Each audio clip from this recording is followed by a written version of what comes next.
have a ladder, we have a finished trapdoor, we have a finished stair, and it works brilliantly to take us down from the live room into the accommodation. We have lined walls. You get a real sense of the space now, which is pretty exciting. So, yeah, I mean, interestingly, you probably don't see it on camera, but it actually feels way bigger than it did before, because it's quite a small space, but it being lined actually gives some context to the space. And I can kind of feel how everything's going to work in here now. The other interesting thing for me is that I thought these stairs would take up a lot more space. I kind of thought they'd come out a lot further, but they really don't, so that's a win. Yeah, so if we look around, basically all lined. Literally all we've got to do today is put the backs into the wall here, line this side of the wall, cut a step out of here for where the stairs are going in for the bedding, and then Monday the roof goes up, the ceiling rather, and then it's painting, and then it's trim, and then it's furniture, or flooring, and then it's furniture. So probably 2 more weeks and we've got a finished space, which is just in time for the first artist to arrive for the first booking, accommodation booking. So we're on track. Job that everybody loves. Nobody loves doing this stuff. This is the installation to put this in the dividing wall, which is now beautifully lined.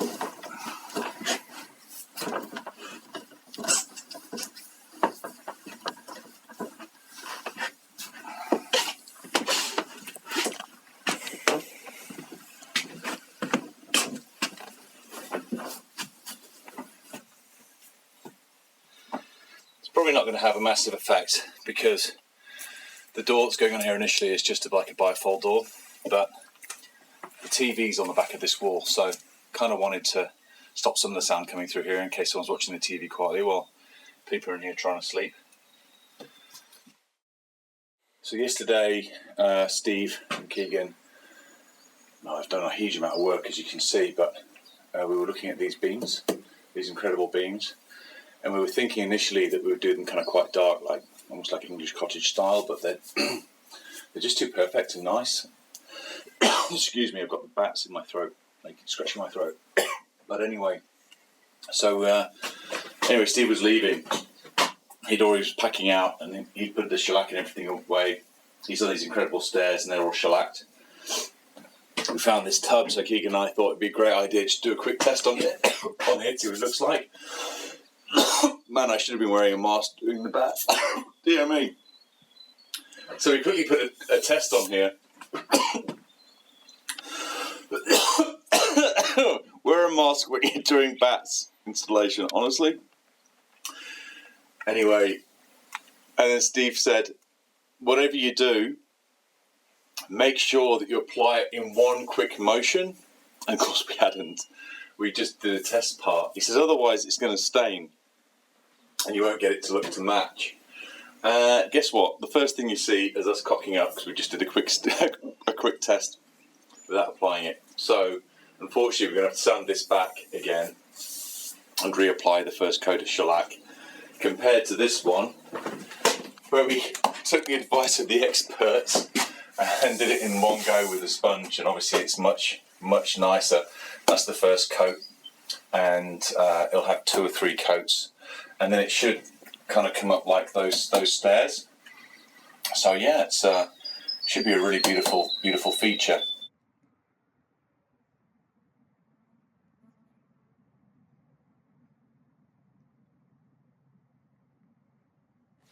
Steve has given us advice on how to apply this. I'm going to do the second coat on that beam, but the one that I didn't mess up, as we can. I can't really do this one until we've sanded that side, but basically the sponge, apply liberally to the sponge, and it should work quickly.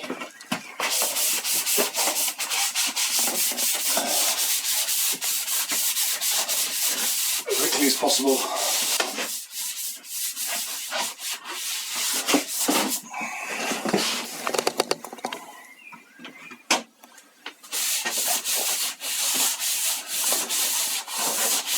to take about 2 or 3 coats.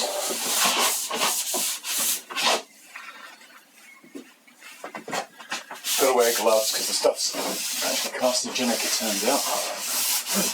Another thing I found out, which I didn't know, is shellac, I thought, was a beetle. I know it came from beetle, but I thought it was the beetle's wings, or, you know, like the body of the beetle. Maybe it's kind of hard shell. Made sense to me. No. It's beetle poo. So there's a nice brown colour. The reason it's brown is because it's crab.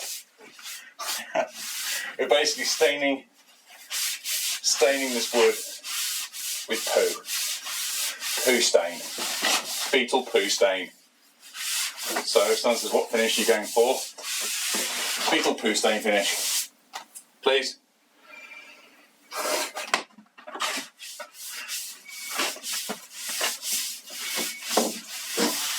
Try out a bit streaky.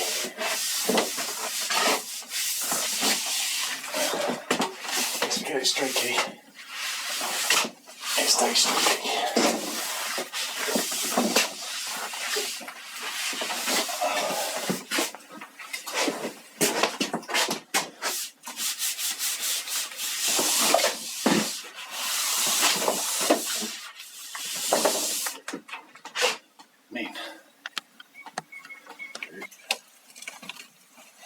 Oh, I hate this stuff.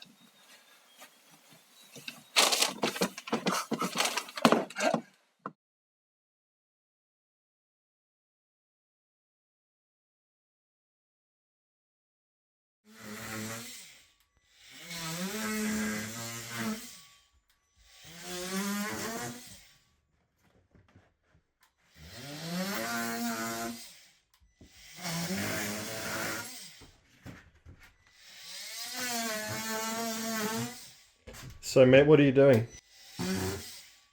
I am cutting out the negative detail so the next sheet will slot in and hopefully look like a proper brick wall, I hope.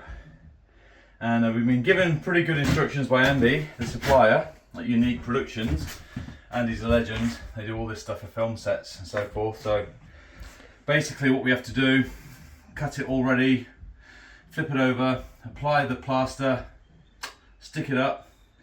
It should just stay. If it doesn't, we'll put a couple of nails in it just for it to fix it. We'll put the next sheet on and slot it into there as negative detail.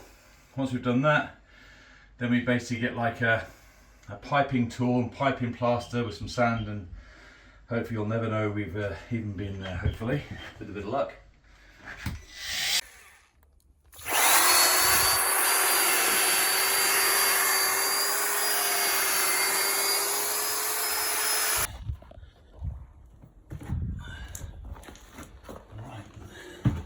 Let's do it. Whew. Just get this. So let's do it. Just put it out like that, put it out close as we can. I will give that to Isaac. Right into the corner.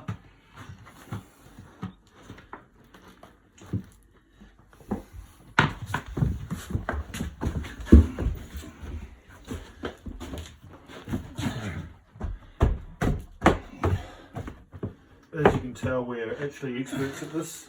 Yeah, it's like we've done it our whole lives. Yeah, we're just hoping for the best. We're basically just hoping it doesn't fall off the wall. Look at that.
dark out. What time is it?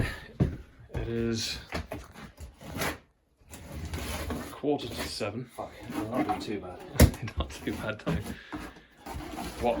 What delays have we had, Dad? Oh, that's one of them. Speak of the devil. Not doing too bad. Snap. Okay.